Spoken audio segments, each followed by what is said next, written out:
The Square Ball Podcast. Hello, welcome to the show. It's brought to you in association with Levi Solicitors. 10% discount. Don't forget about that. levisolicitors.co.uk/the square ball. There you will find the online booking system, remote appointments, and wills, yep, probate, and conveyancing, and a load more other stuff as well.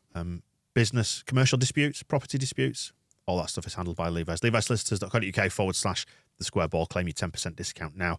Part 3 of the show is Heroes and Villains. First, we will crown the Ken Bates Villain of the Week. We reintroduced, I unilaterally reintroduced the Petty Grievances. If you are a long-time listener, a viewer, you will remember Moscow's Book of Petty Grievances, which was a notebook in which you noted your petty grievances. We've resurrected it, perhaps in a virtual form. Do you still have it? Mental. I mean, bear in mind it was all audio then, so no video. So it's sort of like a prop. I didn't necessarily write. Whoa, hang on. Well, you've just ruined the magic, haven't you? This is like finding out Santa's not real. It's all in here. What? But if the mind is a book, then I'm constantly just writing chapters, as Jake Humphrey would say. So it's time to be honest and upfront and say that, Moscow, you do not have a book of petty grievances, but... No, I do have a book of petty grievances. But not with you, I mean. It is essentially, it is a blank notebook with nothing written inside, but it does have that on the cover because Big Lee sorted us out with some stationery when he worked in that realm. And there you go, that's the story of the Book of Petty Grievances. We'll resurrect it now, just as I say, it's a virtual form. We're just committing it to digital audio and video, and that's all there needs to be. If you want to write it down. Think of it, it's a hard drive now, isn't it? Indeed it is. So we didn't have them back then. Out of the nominations that we received, thanks to all our TSB Plus members as well, who sent in nominations for a variety of things. Petty grievances, these are the ones I filed under petty grievances. Let me know if you've got any sort of disputes. Victor Orta's last resort wanted to nominate Javi Gracia for being too secretive. So bear with me. I do get his press conference style and that he doesn't want to give away his thoughts to the opposition before the game. But a well-worded statement about managing a team that invites opponents to press might have helped the crowd to understand the intention and bought the team a little more patience. So it was Gracia's fault that the crowd was impatient. It does sound a little bit like giving the plan away. Yeah, which is what we don't want to do anymore. No. I think maybe it should have been like a leaflet campaign. If we'd all arrived and on every seat was a piece of paper explaining what the tactical plan was. But don't tell anyone. Don't show anyone else. Yeah, exactly. Or just do like Chinese whispers. It's the first person through the turnstile. Just pass it on. Yeah. Yeah, maybe they could put people back on the turnstiles to do it and say, by the way, the tactics today is going to be this. Yeah. And then, if it's whispered from person to person, see how it actually ended up. What the last person in through the turnstiles thought was actually happening. Oh, God, they got J. Roy Grott back and he's playing in goal. Amazing. This Gracia's a genius. Ben mentioned Brighton's moaning for the second ball on the corner that trickled onto the pitch. Ben's summary of this is fuck off. That's fair. Yeah, that's right. What I really liked about that was that while they were still moaning on the way back to the halfway line, the ref just nicked the ball off them, threw it to the centre circle and just went, get on with it. Which is what you want. Yeah, it's perfect. Yeah. Super League gets mentioned by Jorginho Nutter. If the teams that were vying for it had left us alone, then it'd be a great league, wouldn't it? A league of 14 teams with about 5 points separating 8 out of the 14 going into the last few games of the season.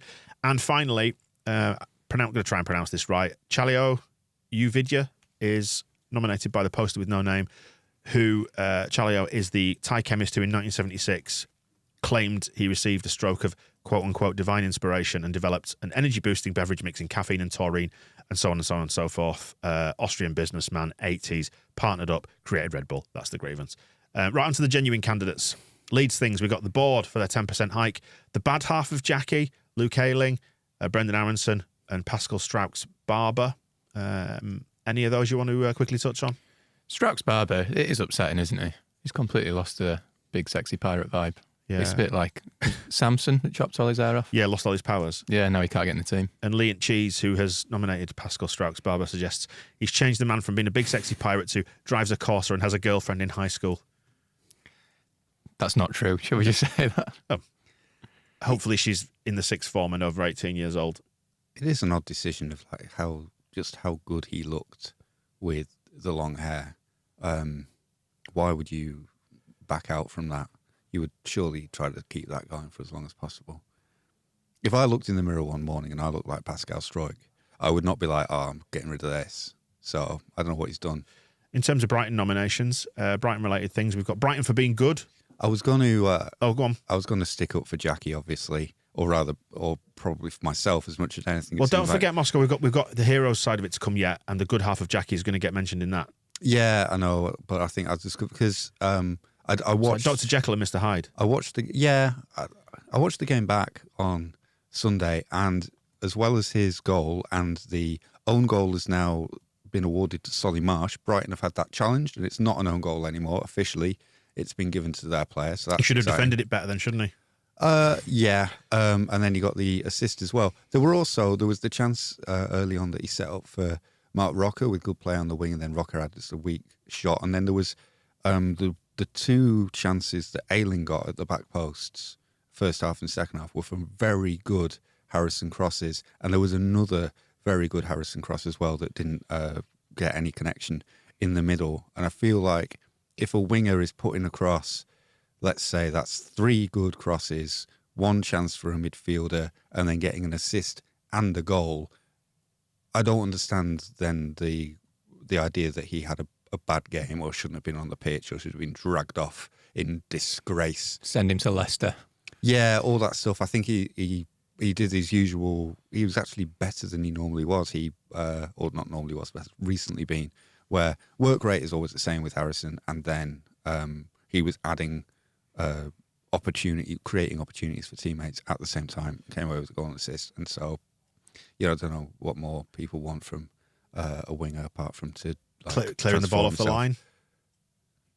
So that everything good is just negated by one mistake. I think that the problem is, isn't it, that Leeds are currently in such a perilous position that it's a club kind of consumed by stress. So people are naturally going to gravitate towards the negatives and say, we should have done that better. We keep shooting ourselves in the foot and kind of ignore there's a bias towards that rather than saying, well, he created a goal and he scored one. It's always the power and created 3 other opportunities with good crosses, because his end product is always what's criticised, and his end product in this game is actually really good. The paradox of a relegation battle is always that the worse the team plays, the better you demand them to play to get out of it. So as they descend into Jimmy Kebbiness, you need them to transform into Eusebio to get out of it. And it's kind of the demands that you place on players, the worse that the team's situation is, sort of becomes quite unhinged. And whereas if Harrison had put that performance in for a top half team or a team going for Europe, you'd probably go he's playing really well, and you'd be Newcastle and you'd be going oh, maybe we do go back in with a £35 million bid because that was a really good performance. So up yours. Brighton things. Yeah, Brighton for being too good. Philip was unhappy with that. They're good and they're annoying. and that's annoying. And the kit was horrible. Yeah, they've shown the difference between the top 10 and where we are, which is in the sludge with the shit kickers at the minute. Absolutely. Maybe shows the difference between being well run and where we are as well. Yes. Because it's worth, again, I'm going to pause on how we sacked our manager in order to bring in a new one who we thought was going to get better, talking about the Bielsa to Marsh thing, and then it all went to shit, whereas Brighton's manager walked out and they just went and got another one and now they're even better. Like, yes. How does that work? I wonder. Maybe it's to do with being very well run and knowing what you're doing. And De Zerbi was out of work, wasn't he, at the time? Because Shakhtar, he'd left Shakhtar because of the Russian invasion. So he was just sat there waiting for a gig. And on that, he gets mentioned by Jean-Luc Colombo, who says his fancy, he didn't like him because of his fancy, lovely football made us look bad. His word, and remember too that he is. I mean, he's a bit of a knobhead on the touchlines, but he's also the guy who cut short a post-match interview when he was managing in Italy because he wanted to go and watch Bielsa's Leeds on the television. It's depressing, isn't it, really? Yeah. I think that was the thing that annoyed me most about that game, was just seeing how we used to be. I mean, like, a few people mentioned how the celebrations for both of Leeds' goals were slightly muted, and I sort of celebrated both by just howling at the roof of the East Stand because it was just a bit of a release, but it wasn't joy, it was just something. I couldn't quite put my finger on the emotion. Good, fuck off. Yeah. Did your voice reach the roof of the East Stand? It's a long way. I was sat up in the gods. Oh, you really did. I'm sat down below, and I think it bounced off the roof and echoed because I heard him like echo location like bats do. And Jez actually does mention his antics on the touchline. Describes Rob's. No, De Zerbi, just suggesting he should face a touchline ban for the next 50 years for that. Mac Allister, again, still not going to come to terms with the number 10 with the name McAllister. That's not Gary McAllister. being too good. Dickie Wood wasn't happy with that. And misbehaving when bathing suggests the Fernandez impression antics were not so good. Did you know that challenge? We discussed it, I think, on the match ball where he went down and we were annoyed at him going down. He actually went into that tackle with Adams 2-footed, didn't he? Yeah. Now I've seen it back. So as we were establishing, Phil Hay was wrong. Yes. As per normal, quite frankly. But yeah, it wasn't great for him. He went in 2-footed and Adams managed to put his studs down across both of them. So neither of them's done great. So it probably cancels each other out, is that? Did the ref give a free kick for that? He just gave a throw in and play on, didn't he? So actually, fair enough. I can't really moan about it. He wasn't too bad, really, the ref. Although the Rodrigo penalty, I would have liked a penalty for that. Yeah. Actually, in the other category here, Tierney and VAR get mentioned. Matt just found it very difficult to like him. But you're not supposed to like a ref, are you? You're supposed to tolerate a ref and endure a ref. And he mentions the fact that the penalty shout wasn't even really considered, and West Ham Ralph again with the VAR, and the Rodrigo not penalty, non-penalty. He may have been offside, but I generally don't understand other than that why it wasn't given. Am I just too biased? Possibly, but we're not here to be even-handed, are we? And then finally, miscellaneous people who are trying to relegate us. These include Liverpool, Thomas Frank, Bournemouth, Everton. People asking what are Liverpool doing by losing to Bournemouth, and Ghost Shark not happy with Thomas fucking Frank for losing to Everton, and Methley Chris is just swinging wildly at all the other clubs down there. Stop winning games, do the honourable thing and just die, will you? I mean, to be fair to Liverpool, they did have the good grace to lose to us earlier in the season, so as long as they come to Ellen Road and just roll over, I'll let them off. Who are you giving it to? Villain of the week? Brighton for being good feels like more of an us problem. Did we give the board villain last week for the 10% hike? Who was the villain last week? Why can't we remember things that happened a mere 7 days ago? We do too much talking in here, that's why. Is this what getting old is like? I'd give my vote to the board. Yeah, maybe the lack of a Angus Kinnear column in this particular issue of the programme seemed like quite an oversight or a lapse. Because if there's one time when you really want to be hearing some things about why things are the way they are, maybe this was the game to have a little sit down and have a little, get the pen out. So yeah, so it's a double-pronged award, isn't it, for sticking the prices up by 10% and not saying anything about it. He's made me write a blog about it as well. Now I don't want to do work, and I've had to do it for him. Thanks, Rob. He's being honest. The Bournemouth Liverpool axis has upset me quite a bit, though. Yeah, and I'm quite annoyed about Deitch, because I respect him and I know he's a good manager, but I was really relying on him not being able to get Everton together, and I'm hoping that is still the case because they've got tougher games coming up. But don't start beating Brentford. Don't get silly. I mean, I mentioned them quite a lot last year. 538, their algorithm has us staying up and Everton going down. But that's all I'm going to say about it. If you want to look at it, have a look at 538.com and find the projects bit and the Premier League things. I'm not relying on anything other than that. So I suppose the weekend was between Deitch and Everton, and then Liverpool. Those were the two results. So it does seem to be like a Scouse conspiracy that's sending us down. But then it's either for me Merseyside, although I don't know why Tranmere have to be involved in this, versus the board for the 10% and also for not being as good at running a football club as Brighton, because that's what that game was all about, really, wasn't it? Yes, I'd go board.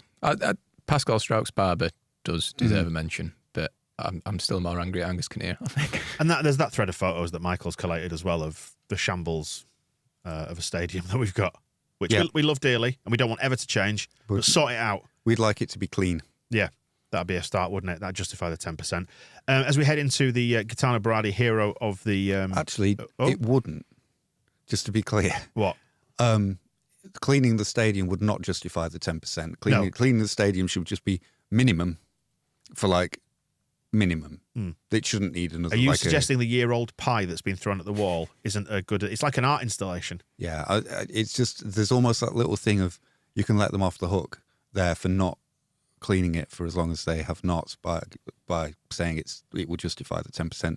increase. It should have been done. Like, that thread of photos is full of pictures of things that should have been sorted, and then I'm just that little glimmer for Canarians that says, well, now we have put the prices up by 10%. We can sort these things out. Bullshit. Should have been sorted anyway, and then do what spend the 10% on comics and sweets. Like, that would be a more justifiable use of it to me. Late intervention here, by the way. In part one, we were talking about the goal that Charlie Creswell scored for Millwall.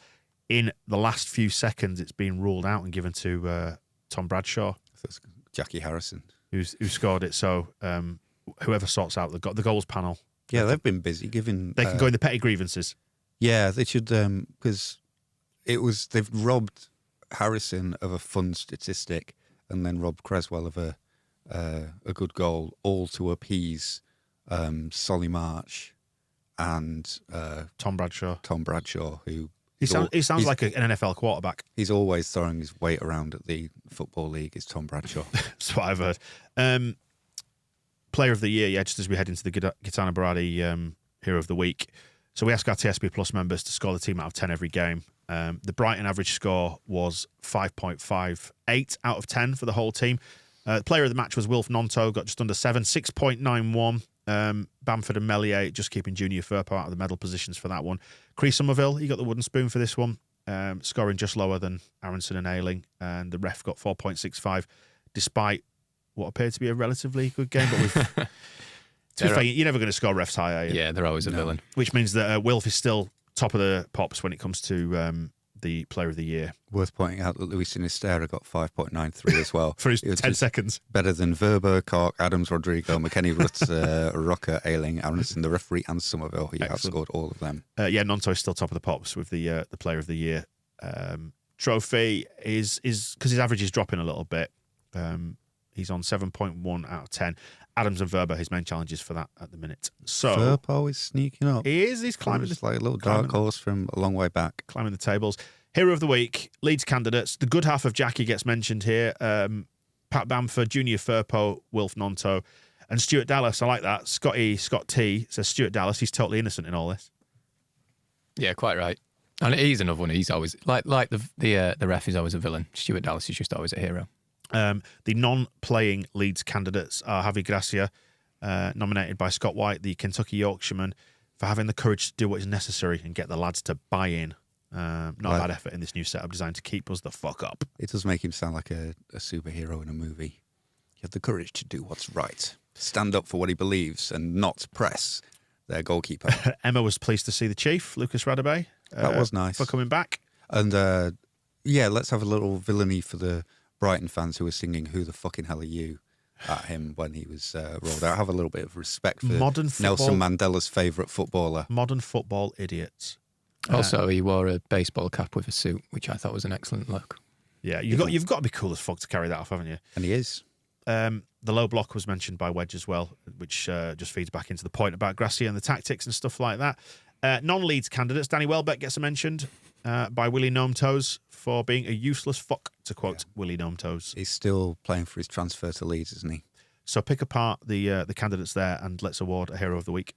I'm quite happy with the Welbeck nomination. Well deserved. When it was Verber that he just walked through in the end, wasn't it? And then looked certain to score, except then you remember it's Danny Welbeck. And that was why we were always interested in him, is because he's guaranteed to just put as many chances over the bar or more than into the net, which would have been perfect for us, but yet never to be, I don't think. I feel like he's paying the price for, in our first season back in the Premier League when we had that awful away defeat at Brighton, he somehow did like a Cruyff turn and put it in the bottom corner. It was like the least Danny Welbeck goal I've ever seen. But then since then he's had the missing the free header at the end of last season, which probably would have relegated us, and then that, which would have gone a long way to relegating us. He's a good lad. Fair play, Danny. Just with reference to Bamford, Dr. Pussy says we're pleased with Bams for finally using his right foot to kick a football, and not just for kicking his moat dredger up the arse. Yeah, it was good. I like that goal because it was very unexpected that he just went for it and shot with his right foot. I wonder if... Because Gracia did say that he was going to work on finishing with them, whereas it was always kind of... Bielsa was like, all we can do is put them in the conditions to score, and then it's up to them. And Didn't seem like he particularly tried to teach people to finish. And I think Marsh was just relying on asking them about their childhood and whether they got on with their big or little sister. It's like that was going to dictate whether they scored or not. Whereas Gracia said, "Yeah, I'm going to actually talk to them and get them to practice putting the ball in the net." And suddenly, I mean, Harry Kane is proof, isn't he, that practice does mean you can score a lot of goals, because he goes on that bloody training ground and shoots a lot, does that lad? and all it took here, suddenly, Javier's had that little intervention and Bamford shooting with his right foot and getting goals and looking very pleased with himself about it as well. So all good. And he played quite well, very well overall. In fact, him and Aronson was, we launched straight into him on the match ball for his lack of composure in attack. But there was an abundance of composure from him, in fact, on the whole low block, when to press stuff. Because him and, as weird as it was with Brighton standing on the ball at the back, you then also had Bamford and Aronson playing this tetchy kind of cat and mousey thing of feinting and trying to are they not? And it took a lot of a weird amount of work for people who are probably just used to kicking a ball to each other, playing without the ball. It was a good game without ball from Brendan. It was cat and mouse, wasn't it? Cat and mouse.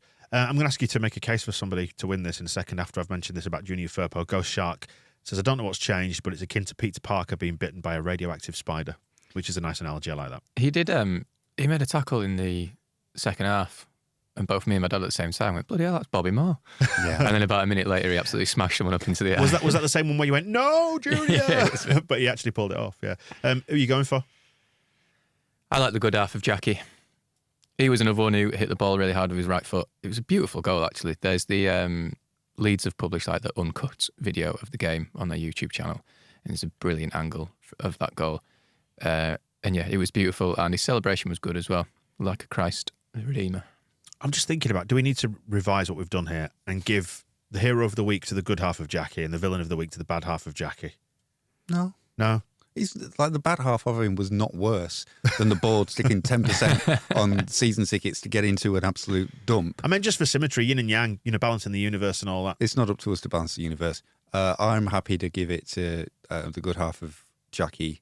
I would even give a hero of the week to the bad half of Jackie, because I love Jackie just as a whole for everything that he is. Why don't you marry him? I'd love to. I was going to say I'd love to marry Jack Harris. The exercise might be get a bit intense. I think is Jack, just give me a break. I don't want to go on the treadmill today. Yeah, so I feel like I'd probably let him down quite quickly in certain expectations he has of a spouse. When do you think the simmering resentment would kind of take over? Then about a minute. I don't think I would. I don't think I would be a good husband to Jack Harrison for more than about 30 seconds before he realised he'd made a terrible mistake. Just so you know, Jack, I'm quite a tired man north of 40. So that's not going to work out. But doesn't mean we can't be friends. Yeah. Could maybe pub pals. He's not going to go to a pub, is he? No, he's not. We can be. He wouldn't even get a J2O because it had sugar in it. Would he? He'd get like a pint of water. He'd get fizzy mineral water. Yeah, we could be mineral water mates. Go to Salt Bay's restaurant with him.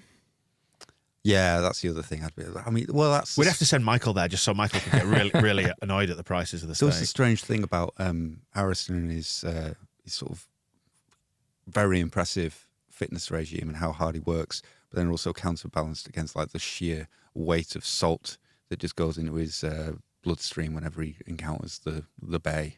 The bay, is that how you? The bay of salt. Yeah. I mean, I feel it's a slightly controversial decision, but I'm happy to go with it. The good half of Jackie. In regards to the bad half of Jackie, don't do it again. We're putting you on notice, Jackie. I mean, to be fair, Junior Firpo was pretty bad for about 18 months at Leeds, and then he's played, what, did we say, 5 games? Yeah. And now he's everyone's favourite player. Jack Harrison's been pretty good for Leeds for about 4 years now. We're allowed to be fickle. Yeah. Fine. I'm all for it. Well, there you go then. That wraps up the weekly show for this week. That's exciting, isn't it? And we will be off the bottom of the table, if we are there, come the weekend. So that's good. Climbing towards safety, yep. The only way is up. As Yaz sang, yeah. We'll wrap it up there. We'll speak to you soon. The Square Ball Podcast.